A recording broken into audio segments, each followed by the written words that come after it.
Bonjour à tous et bienvenue pour la matinale, l'émission quotidienne de CMC Markets qui débute à 10h. Je suis Nicolas Chéron, stratégiste pour vous servir et nous sommes aujourd'hui le mardi 25 octobre 2016. Le titre du jour est Doji pierre tombale sur le CAC 40. Alors, pour ceux qui font de l'analyse technique, qu'est-ce qu'un doji? C'est un chandelier d'indécision. Ce n'est ni un chandelier de retournement à la hausse, ni un chandelier de retournement à la baisse. Cela marque tout simplement une indécision. On va voir ensemble la forme de ce doji. En fait, la formation d'un doji pierre tombale, c'est une ouverture. Puis on va monter en séance et on va redescendre en fin de séance pour clôturer sur le cours d'ouverture. Cela veut dire que ni les acheteurs ni les vendeurs n'ont pris la main et cela montre une certaine indécision. Et c'est la séance du lendemain, donc la séance d'aujourd'hui, qui va nous montrer si les acheteurs gardent la main et permettent de casser les plus hauts de la veille, suivi d'une accélération, ou si au contraire, ce doji nous montrait qu'on arrivait sur un niveau de résistance sur lequel les vendeurs pourraient potentiellement agir. Bienvenue à tous pour ceux qui nous rejoignent et je salue également tous ceux qui nous regardent sur YouTube. On va pouvoir commencer. Comme tous les matins, voici un avertissement sur les risques concernant le caractère purement informatif de cette présentation et les CFD. Je vous invite à en prendre note. Vous pouvez utiliser les fonctions de chat et de questions en haut de votre écran pour pouvoir converser avec moi. On va voir ensemble les actualités marché, macro, actions, les statistiques économiques passées et à venir, une figure graphique reconnue par la plateforme de CMC Markets et comme je viens de vous le dire, je répondrai à vos éventuelles questions. Alors, en termes d'actualité marché, le S&P 500 a clôturé à 2051 points, pile sur sa zone de résistance indiquée hier. Le titre de mon émission de l'après-midi hier, donc le quart d'heure US à 15h45 pour rappel, était troisième essai sur les 2050 points. Je vous indiquais que donc cette zone des 2050-2055 points était une zone de résistance. On a tenté de la dépasser, on a reflué en séance, pour autant on ne s'est pas retourné, donc c'est un peu la même chose que sur le CAC 40. On freine dans la hausse, mais c'est pas pour autant que la baisse prend le pas. Le CAC 40 travaille toujours sa résistance du 8 septembre dernier à 4572 points. Donc on est toujours dans cette zone d'indécision sur des plus hauts de 2 mois et on va voir donc en séance si on arrive à la dépasser ou non.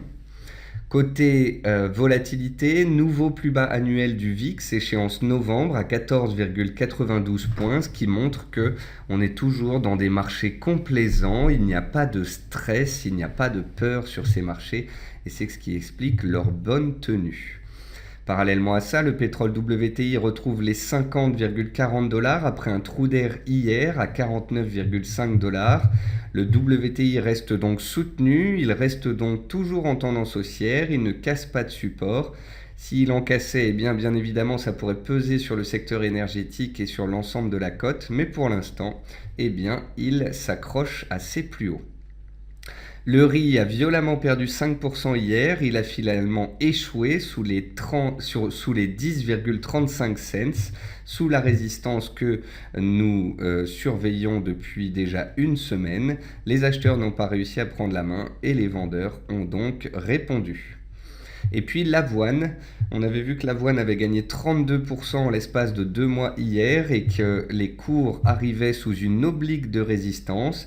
Cette oblique semble avoir un impact sur les cours et empêcher l'appréciation à court terme. Il se pourrait donc que des prises de bénéfices aient lieu, notamment à la suite d'un chandelier en avalement baissier hier. Côté actualité macroéconomique, l'inflation allemande pourrait atteindre 1% cette année selon la Bundesbank, donc peut-être que les opérateurs considéreront ainsi que la politique monétaire européenne fonctionne bien puisque l'inflation repart. L'actualité fusion et acquisition a été récemment marquée par l'annonce de plus de 100 milliards de dollars de projets de rapprochement à travers le monde. D'un côté, nous avons Time Warner qui a été racheté par AT&T pour 85,4 milliards de dollars. AT&T pourrait être ainsi la société la plus endettée au monde, et d'ailleurs ça pourrait peser sur sa notation d'après les agences de notation. Et puis parallèlement à ça, il y a la possible donc le rachat de Reynolds, qui est une marque de cigarettes aux États-Unis, par le géant BAT pour une somme autour de 45 milliards. Donc voilà, l'actualité fusion-acquisition dynamise toujours les marchés américains notamment. Un net consensus se forme autour de la victoire de Hillary Clinton, la seule inconnue manifeste restant le résultat au Sénat. Malgré tout, restons sur nos gardes, car si nous avons une surprise avec Donald Trump, eh bien cela pourrait engendrer un choc sur les marchés comme le Brexit l'avait fait. Les Fed Funds indiquent une probabilité de hausse de taux américain désormais à 70% pour décembre. Donc souvenez-vous, ces dernières semaines, on est monté graduellement de 60 à 63 à 65. On est désormais à 70% de probabilité de hausse de taux, grâce notamment aux bons chiffres américains, notamment le PMI manufacturier hier, qui est ressorti supérieur aux attentes. Et parce que la probabilité de hausse de taux ne fait que grimper, eh bien le dollar en est particulièrement soutenu. Enfin, on est en plein dans la saison des résultats aux États-Unis. Je vous ai dit hier que cette semaine, 40% des sociétés du S&P 500 allaient publier. Et pour l'instant, sur 120 sociétés du S&P qui ont déjà publié leur compte trimestriel, 78% ont dépassé les estimations des analystes, contre une moyenne historique de long terme à 63,5%. Pour l'instant, ces résultats américains sont de très bonne facture et c'est ce qui soutient les indices US. Côté entreprise, de nombreuses publications. Air Liquide a réalisé au T3 un chiffre d'affaires en hausse de 23,9%. Le titre était en hausse de 1% dans les premiers échanges. Altran annonce l'acquisition de Swell, spécialiste des services d'ingénierie. Dassault Systèmes relève ses objectifs annuels. Orange a fait état d'un résultat opérationnel de 3,59 milliards alors que le consensus Thomson Reuters attendait 3,58 milliards et c'est la raison pour laquelle le titre Orange prend la tête du CAC 40 en hausse de 3,6%. Safran a réalisé un chiffre d'affaires en baisse de 4,1% au troisième trimestre et prend donc la place de lanterne rouge du CAC 40 en baisse de plus de 2%. Enfin, Solocal reste suspendu. De nouvelles discussions avec les créanciers devraient avoir lieu pour évoquer une restructuration financière. Vous pouvez voir que dans les plus fortes hausses, les plus fortes baisses, mis à part Orange et Safran avec une hausse de plus de 3% ou une baisse de plus de 2%, eh bien, les autres titres sont relativement stables. Les baisses sont peu nombreuses. On est donc toujours dans un schéma d'appétit pour le risque. Côté statistiques passées, la publication de l'excellent PMI américain manufacturier hier à 53,2 contre des attentes à 51,6 a rehaussé les probabilités de hausse de taux, ce qui a soutenu le dollar US. Donc c'est ce que je vous expliquais il y a quelques instants. Ce jour à 10h, donc alors qu'on commençait cette matinale, on a eu la publication de l'indice IFO, donc sur le climat des entreprises. À 15h, on a le Home Price Index Case-Shiller, donc ça c'est un indice de l'immobilier aux États-Unis. Et puis à 16h, on a l'enquête sur la confiance des consommateurs aux États-Unis. Et puis on notera également cette nuit des statistiques dans les antipodes. Côté figure graphique, j'ai choisi donc aujourd'hui un triangle en données journalières sur le sucre brut. J'avais tracé un triangle sur le sucre brut avec une oblique qui passait par tous les plus bas et puis on avait vu qu'on avait cassé cette oblique mais que malgré tout les cours étaient repartis à la hausse. J'avais peut-être mal tracé mon triangle. En tous les cas, la plateforme de CMC Markets l'a de nouveau détecté. On est donc toujours potentiellement dans une compression sur les cours du sucre brut et on pourra donc suivre avec attention la sortie de cette compression. On va passer sur la plateforme de CMC Markets. Comme d'habitude, on va commencer par les indices boursiers. On va commencer donc avec le 4,40. J'ai plusieurs choses à vous montrer. Déjà, je voulais vous montrer le 4,40 cash, puisque sur la plateforme, c'est le CFD sur le France 40. Donc, je vais vous montrer sur le site Zone Bourse le chandelier d'hier sur le 4,40 cash. Donc, ce fameux chandelier Pierre Tombal. Ce doji Pierre Tombal. Donc hier, on avait ouvert dans la zone des 4550 points. On est monté en séance jusque 4580 points approximativement. Et on est redescendu en fin de séance à 4550 points. Donc on a clôturé sur le cours d'ouverture et les vendeurs ont appuyé en séance et ont empêché que l'on arrive à casser les plus hauts du mois de septembre. Malgré tout, ce doji est un doji d'indécision et pas forcément un chandelier de retournement. Vous pouvez voir qu'aujourd'hui, on a ouvert avec un petit gap haussier sur le CAC Cash. On est au-dessus de la résistance. Donc pour l'instant, si on devait clôturer en l'état, eh bien, on pourrait considérer qu'on a cassé cette résistance. Mais pour vraiment montrer que les opérateurs arrivent à s'affranchir de cette zone des 4560-4580, il faudrait, comme je vous l'ai expliqué, casser les plus hauts du chandelier d'hier à 4580. Si on n'arrive pas à casser les 4580 et qu'au contraire, on passe sous les plus bas d'hier à 4550, eh bien cela voudrait dire que les vendeurs prennent la main à court terme. Donc pour l'instant, on est bel et bien dans une tendance haussière de moyen terme, une tendance haussière de court terme. On est en train d'attaquer une zone de résistance qui correspond au plus haut du mois de septembre. Pour l'instant, la volatilité est faible, la tendance est toujours haussière, les acheteurs gardent la main au-dessus du cours d'ouverture et la clôture de cette séance sera d'importance. On verra. Donc si on clôture entre 4550 et 4580, il n'y a aucune signification. On va dire que c'est une séance attentiste. Si on casse les 4580, les acheteurs enfoncent le clou. Si au contraire on échoue de nouveau sur cette zone de prix, c'est que la résistance fait bien son travail et que l'on pourrait repartir à la baisse.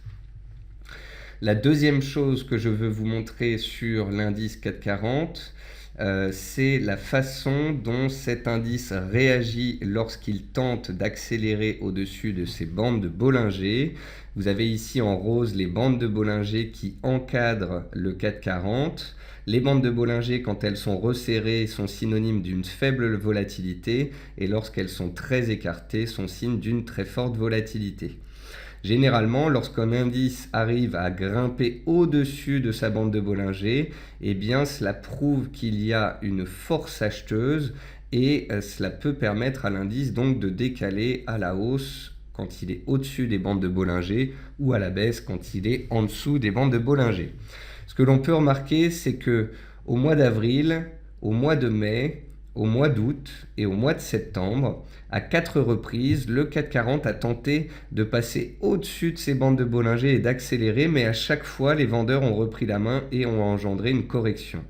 Ici, ici, ici et là. Et ce que je note sur les cours actuels, eh bien, c'est que de la même façon, le 440 donc a clôturé au-dessus de sa bande de Bollinger jeudi dernier, il a clôturé dessus vendredi, il a clôturé juste dessous hier. Au cours actuel, on est pile poil sous la bande de Bollinger. Donc, est-ce que l'on va avoir une accélération haussière au-dessus des 4580 pour casser le niveau horizontal, pour accélérer au-dessus des plus hauts d'hier et invalider donc le doji d'indécision et pour continuer dans le sens de la tendance? Ou est-ce qu'au contraire, on va rester bloqué sous cette résistance et de nouveau bloqué au niveau de la bande de Bollinger comme on l'avait fait à 4 reprises ces 6 derniers mois? C'est la question du jour. Donc voilà, on est sur un niveau clé. À vous de voir si vous souhaitez y intervenir ou attendre une réaction du marché. Pour l'instant, deux choses principales. À moyen terme, c'est haussier depuis 3 mois. À court terme, c'est haussier depuis 10 jours. Par contre, on est pile poil sur une résistance. C'est la raison pour laquelle je suis très pragmatique. Je ne serais ni étonné d'une cassure et d'une accélération haussière puisqu'il n'y a pas d'aversion au risque sur ces marchés et que les résultats d'entreprise sont bons. Mais je ne serais pas non plus étonné d'un échec sous cette résistance, de prise de bénéfices et d'un retour vers les supports après la séquence haussière que l'on vient d'enchaîner. Et d'autant plus parce que le S&P 500 est un petit peu bloqué sous les 2155 points à cause notamment des élections à venir. Avant de passer sur ce fameux SP500, on va regarder le DAX. Pour l'instant, sur le DAX, on a travaillé la résistance des 10 800 points, les plus hauts annuels du DAX qui dataient du 15 août dernier. On est en train de tenter de dépasser cette résistance. On est sur les plus hauts d'hier. Est-ce que le DAX est en train de montrer la voie ? Ou est-ce que le DAX est en train de faire un excès haussier avant de consolider sous sa résistance ? C'est la question du jour et j'apporterai donc beaucoup d'importance à la clôture de cette fin de séance. J'attends de voir donc d'ici la fin de la journée si les acheteurs enfoncent le clou, si l'appétit pour le risque perdure ou si au contraire on assiste à des prises de bénéfices légitimes sur un niveau historique de prix. Et puis le S&P 500, le voici. La raison qui fait que les indices européens ne lâchent rien à la baisse, eh bien, c'est tout simplement que le S&P reste solide. Le S&P donc travaillait hier les 2155 points qui correspondent ici à l'oblique bleu. Le S&P était dans un triangle entre la fin octobre et la fin septembre et le début octobre. Il est sorti par le bas de ce triangle. La borne basse de ce triangle a fait résistance une fois, deux fois, trois fois hier. Aujourd'hui, on est encore bien orienté. On est au-dessus des 2150 points. Mais de nouveau, on va avoir juste au-dessus de notre tête la résistance à 2155 points. Et si elle passe juste au-dessus, la zone des 2158, 2160 qui correspond à l'oblique baissière ici qui passe par tous les plus hauts depuis 2 mois. Donc oui, la tendance de moyen terme est haussière, oui, la tendance de court terme est haussière, mais on est ici aussi, tout comme en Europe, sur une zone de résistance clé. Et donc, il convient d'être prudent et de voir ce que les opérateurs décident. Et puis pour finir, le VIX. Donc le VIX est en tendance baissière. Ici, c'est un graphique journalier. On est à la 8e séance consécutive de baisse sur le VIX. Tant que l'appétit pour le risque perdurera, eh bien le VIX peut rester orienté à la baisse. Si et seulement si ce dernier faisait une réaction haussière, un beau chandelier de retournement, cela signifierait qu'il y a un peu de stress sur les marchés et qu'il conviendrait de faire attention. En tous les cas, voilà. Je ne peux qu'être haussier puisque en tant qu'analyste technique, les tendances sont haussières. Néanmoins, étant donné qu'on est sous résistance sur le CAC, sur le S&P et que le DAX est en train de travailler la sienne, je ne peux qu'être prudent et pragmatique. Autant sur les supports, quand on a une tendance haussière de fond, eh bien, il est évident de noter la tenue d'un support et d'éventualiser un scénario haussier. Autant quand cela fait à peu près 10 jours que l'on monte en ligne droite et qu'on arrive sur une résistance d'importance, eh bien, on se doit d'être un petit peu plus prudent. On va passer sur les actions françaises. Comme d'habitude, ce sont les publications de résultats qui engendrent de nombreux mouvements sur les marchés. Vous pouvez voir donc dans les plus fortes baisses, on a Sequana. Sequana, on avait discuté de ce titre-là puisqu'on avait un membre qui nous avait demandé ce que j'en pensais. Je vous avais montré que le titre Sequana était dans une tendance baissière depuis plus d'1 an. Dans un canal baissier, je vous avais montré que le titre était dans un range de court terme. On avait vu ensemble que si le titre arrivait à casser les 1,90 € et à casser la borne haute de son canal baissier de long terme, de moyen long terme, eh bien on pourrait effectivement avoir un retournement de marché. Mais en l'absence de retournement de marché, en l'absence de cassure de résistance, eh bien les vendeurs prennent la main. On revient vers les supports et on inscrit ce matin un nouveau plus bas annuel. Donc il faudra voir d'ici la fin de la séance. Vous voyez ici, On est pile poil sur les plus bas du jeudi 18 août. Si on enfonce ces plus bas et qu'on clôture dessous, eh bien ce serait très baissier. Si au contraire on arrive à réagir sur cette zone de prix, à rebondir un petit peu en séance, eh bien cela laisserait le scénario haussier toujours intact. En tous les cas, un scénario de stabilisation des cours plutôt qu'un scénario d'accélération. Dassault, malgré donc le relèvement de ses objectifs, chute de 5%, presque 6%. Les opérateurs prennent des bénéfices. Je vous montre le titre Dassault à moyen-long terme. Depuis 5 ans, on est bel et bien dans une grande tendance haussière de fond. Néanmoins, ce qu'on voit tout de suite lorsque on prend le graphique hebdomadaire, c'est que on peut tracer une oblique baissière ici qui passe par tous les plus hauts, qui a empêché un peu l'appréciation des cours ces derniers mois. Et on peut voir ici que après avoir inscrit un nouveau plus haut sous les 80 €, eh bien, ce sont les vendeurs qui cette fois prennent la main. Consolidation également sur Eurofins, ce qui est de la même façon dans une tendance très fortement haussière, mais sur laquelle les vendeurs prennent des bénéfices, qui est quand même tout à fait légitime. Baisse également sur Safran, donc, qui a publié ses résultats, une baisse de 4% de son chiffre d'affaires, ça engendre un retour sur des supports. On ne peut pas parler pour autant de fort signal baissier et de retournement de tendance. On est revenu ici sur la moyenne mobile à 100 séances et vous pouvez voir qu'elle a été très travaillée ces derniers mois. Donc tant qu'on est posé au-dessus de cette moyenne mobile, les acheteurs peuvent reprendre la main à tout moment. Si on accélérait sous les plus bas du 13 octobre ici à 61,40, là par contre, on aurait potentiellement un retournement de tendance de court terme. Sartorius Tedim a publié hier, le titre était sous le joug de prise de bénéfice et c'est encore la même chose aujourd'hui.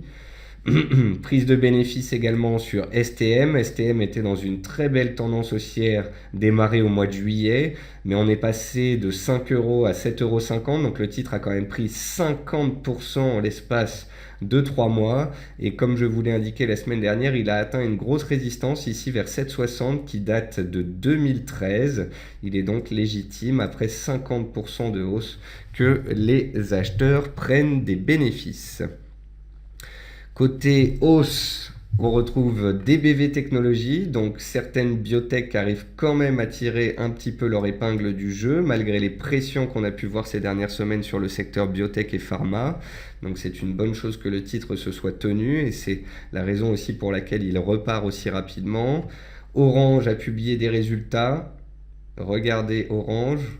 On avait déjà donné des signes de stabilisation et de tentative haussière. On avait cassé la semaine dernière donc l'oblique baissière qui passait par tous les plus hauts depuis 6 mois. Et là, les résultats confirment ce regain d'intérêt à court terme pour le titre Orange qui s'extrait ainsi de sa tendance baissière. On retrouve aussi Eramet dans les hausses. Eramet qui continue sa course haussière. Le titre était en début d'année à 15 €, il est désormais à 45 €, il a donc triplé. Mais n'oublions pas que le titre Eramet était aussi en début 2015 au-dessus des 90 € et c'est ce qui explique donc ce rattrapage aussi puissant. C'est la 6e semaine consécutive de hausse sur le titre Eramet. Donc vous vous souvenez de ce triangle ici dont on s'était échappé par le haut. L'objectif théorique du triangle, c'était de retourner vers les 40 €. À 42 €, on avait noté une résistance qui datait d'octobre 2015. On avait buté sous cette résistance avant de la passer en force. Alors ici, je ne saurais vous dire si on va s'arrêter bientôt. Il y a une chose qui est certaine, c'est que la tendance haussière est puissante. Dans pareil cas, vous pouvez tout simplement utiliser une droite de tendance haussière qui passe par tous les plus bas. Aussi, tant qu'on est au-dessus de cette oblique, eh bien, les acheteurs ont la main et on peut continuer de grimper. Si et seulement si on vient à casser cette oblique de support, eh bien, c'est que à court terme, la hausse s'épuiserait. On retrouve aussi donc Air Liquide dans les hausses. Air Liquide qui depuis le début de l'année 2016 ne bouge pas.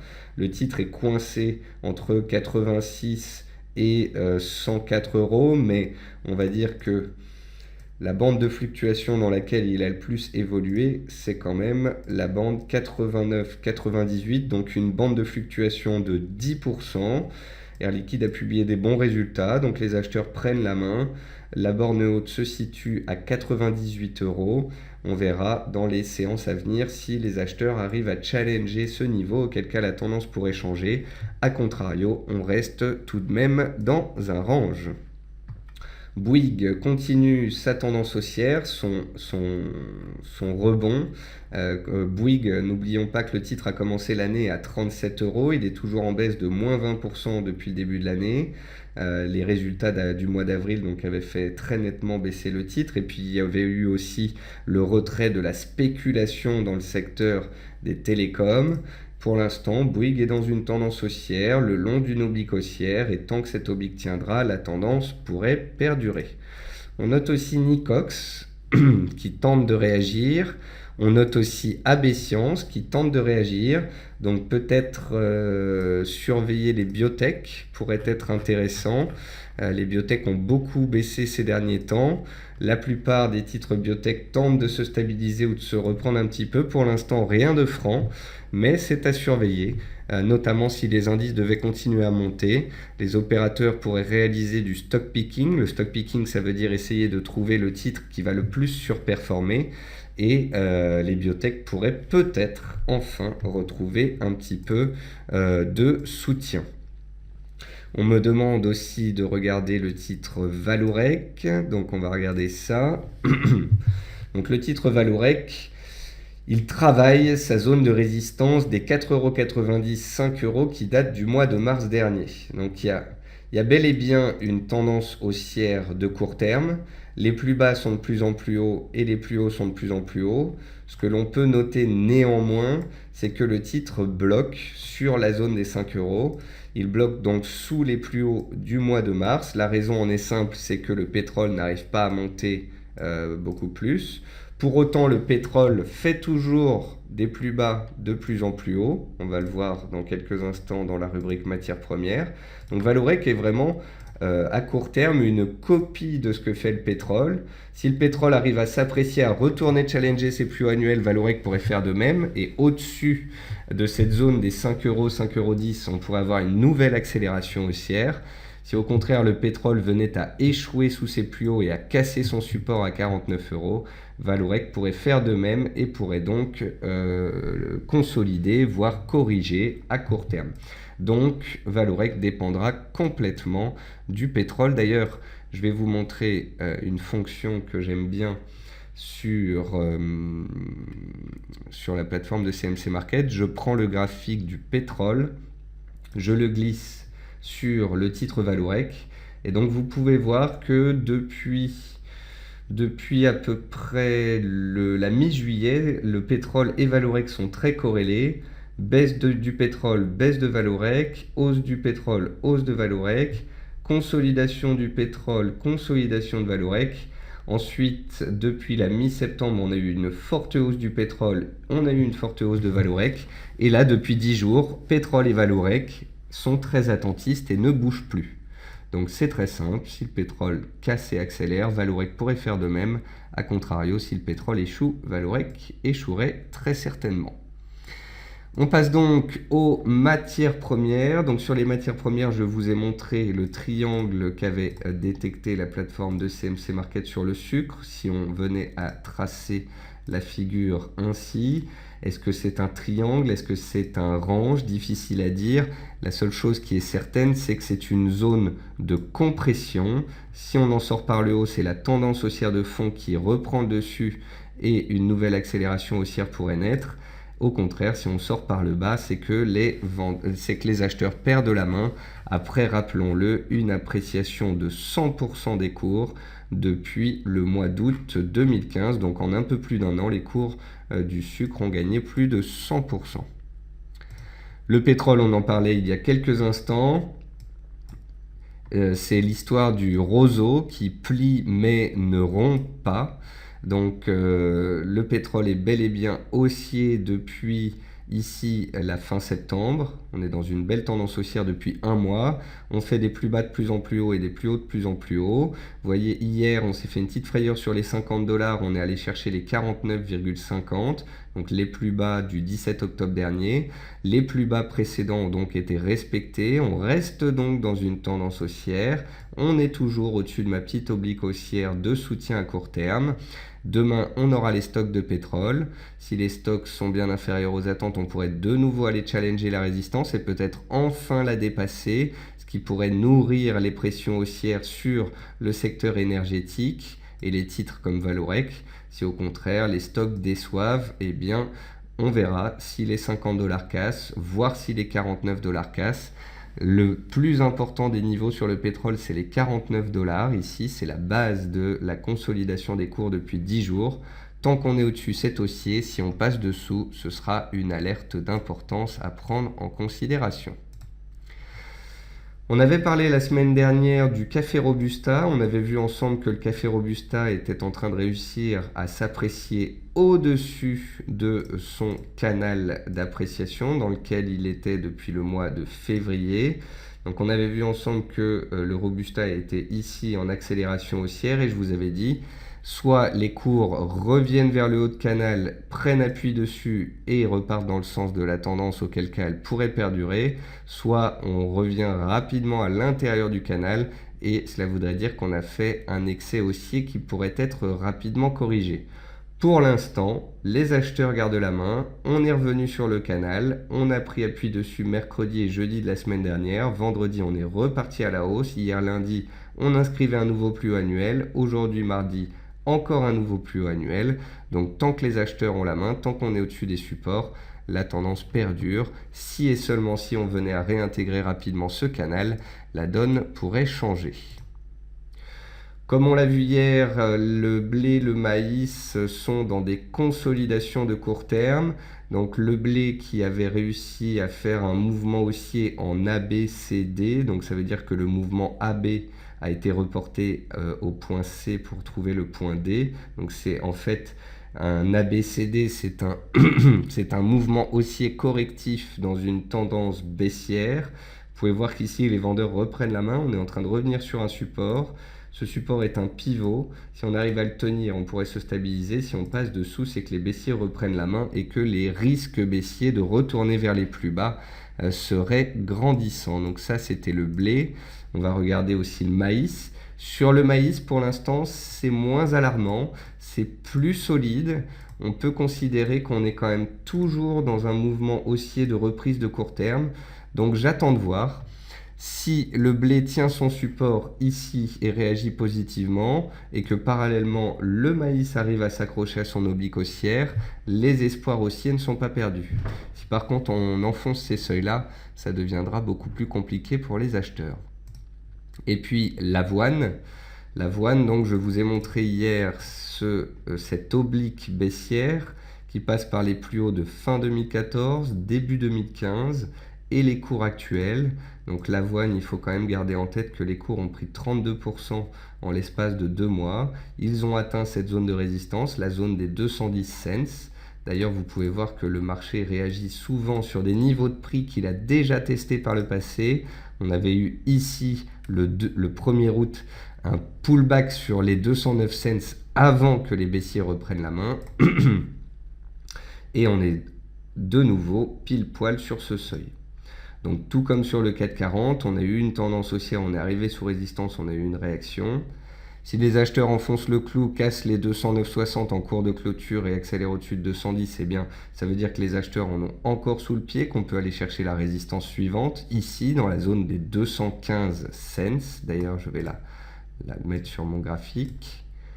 Si au contraire, on accélère sous les plus bas du jour et d'hier, c'est que le chandelier d'hier, cette pénétrante baissière, eh bien, était bien le signe d'un regain des vendeurs et donc peut-être que les acheteurs perdraient la main à court terme. Pour l'instant, c'est une pré-alerte, une première alerte et cette alerte sera confirmée si on accélère sous les plus bas d'aujourd'hui et d'hier. Enfin, concernant l'argent et l'or, on notera que le support tient bien sur les cours de l'argent. Les cours donc sont stables, c'est un range, on ne peut pas parler ici de tendance, mais il faut noter quand même que depuis 10 jours, les cours de l'argent et de l'or tiennent bien, alors que le dollar américain continue de s'apprécier. Donc si à un moment donné, le dollar américain venait enfin à consolider un petit peu, eh bien cela pourrait redonner donc un peu de pups, un peu de puissance au cours de l'argent, qui pourrait tenter de rebondir peut-être vers cette zone de résistance ici vers 18,30. Si au contraire l'appétit pour le risque perdure, le dollar continue de se renforcer, on pourrait mettre en danger le support, mais on n'en est pas là pour l'instant, vraiment il tient bien. Sur l'or, on n'est même pas sur le support des 1250, on s'en est détaché. On a créé une micro-tendance haussière de court terme depuis, on va dire, 8 jours. On a fait un double test des 1250 avec un plus bas, plus haut que le précédent, ici le 14 octobre. Ensuite, on a fait une sortie de triangle par le haut. On a approché d'une résistance, il y a eu des prises de bénéfices. Mais vous pouvez voir qu'on est toujours ici dans un mouvement correctif haussier. Et donc, comme je vous le disais il y a quelques instants sur l'argent, si le dollar venait enfin à consolider un petit peu, cela pourrait permettre alors de retrouver les 1277, voire d'aller chercher la zone de cluster de moyen terme de résistance vers 1285, 1290 dollars. Donc ça, c'est un scénario qui est suspendu au bon vouloir de Monsieur Dollar. D'ailleurs, le dollar, on va le regarder tout de suite. Le voici. Donc le dollar, il est à moyen terme haussier, il est à court terme haussier. Par contre, vous noterez que depuis 3 jours, ça ne passe pas.